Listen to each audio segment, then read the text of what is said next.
government do not care! It felt like a watershed moment. Sarah Everard, save me! The abduction, rape and murder of Sarah Everard by a serving Met police officer started a movement.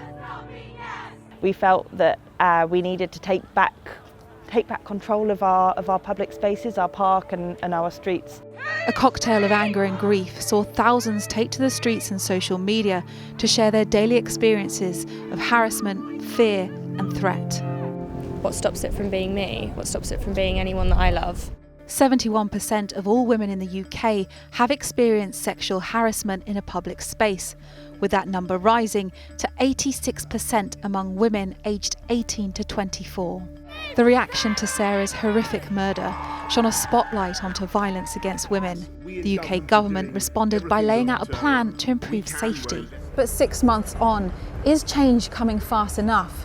Because in the UK, on average, a woman is killed by a man every 3 days.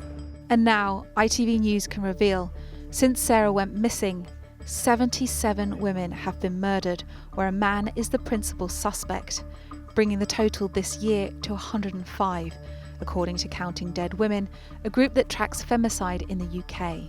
Tracking those statistics, they say another 37 women could be killed by the end of this year. There are 37 women who are going to be killed violently before the end of the year. Many of them know now that their life's at risk. Many of them are in fear of being killed. It's not just femicide where the statistics are shocking. Recent figures show 2020 saw the lowest number of rape convictions ever recorded. Just 3% of reported rapes ended in a conviction. So why has it been so low? You know, there's so many things wrong with the entire process that a woman goes through when they're a victim of rape or sexual violence. The evidence burden is on the woman. You have to demonstrate that consent wasn't given. The sort of gathering of evidence is this awful, intrusive thing.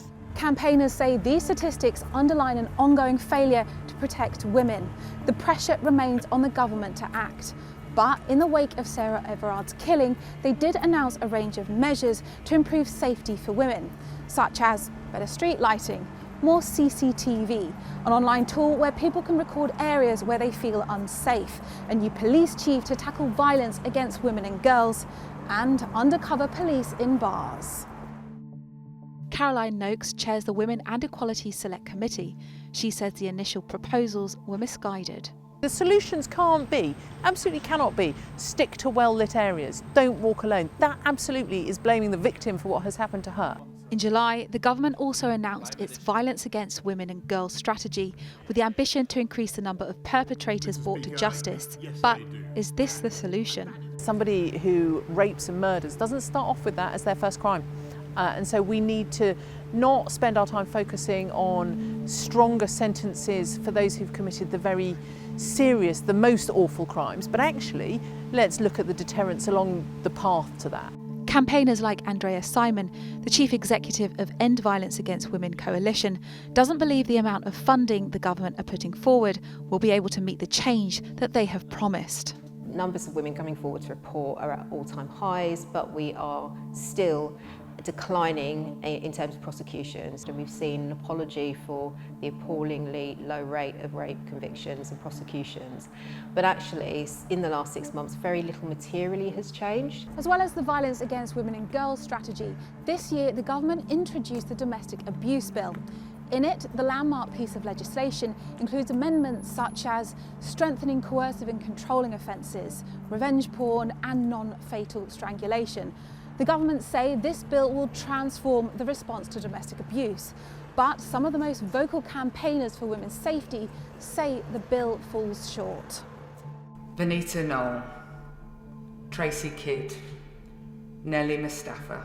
The issue of repeat offenders, there are so many of the women's names who I read out, and there will be again next year, whose perpetrators, their killers slip through the system, even though in some cases they had even murdered somebody else.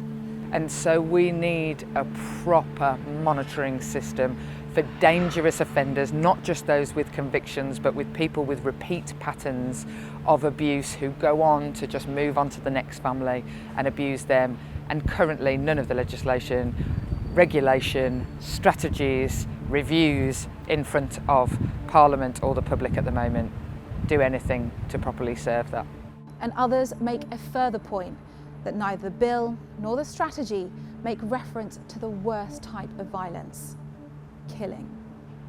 It doesn't include the word femicide at all, and if you're not going to do that, it's insulting really that these women's deaths are being used to talk about the importance of a strategy, but the strategy doesn't address men's fatal violence against women. 62% of femicide cases are committed by men within the domestic sphere, 8% by a son, 7% by other members of the family or a partner's family. 15% of women were killed by men they knew outside of a family or partner relationship, including friends, colleagues and flatmates.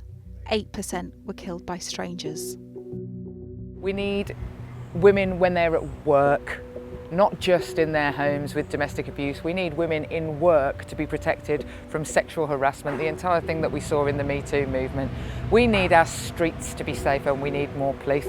And the safety of a woman in her life cannot just be put down to a domestic setting. A Home Office spokesperson said protecting women and girls from violence and abuse is a key priority for the government and will be delivering a multi-million-pound campaign targeting perpetrators and harmful misogynistic attitudes and educating young people about healthy relationships.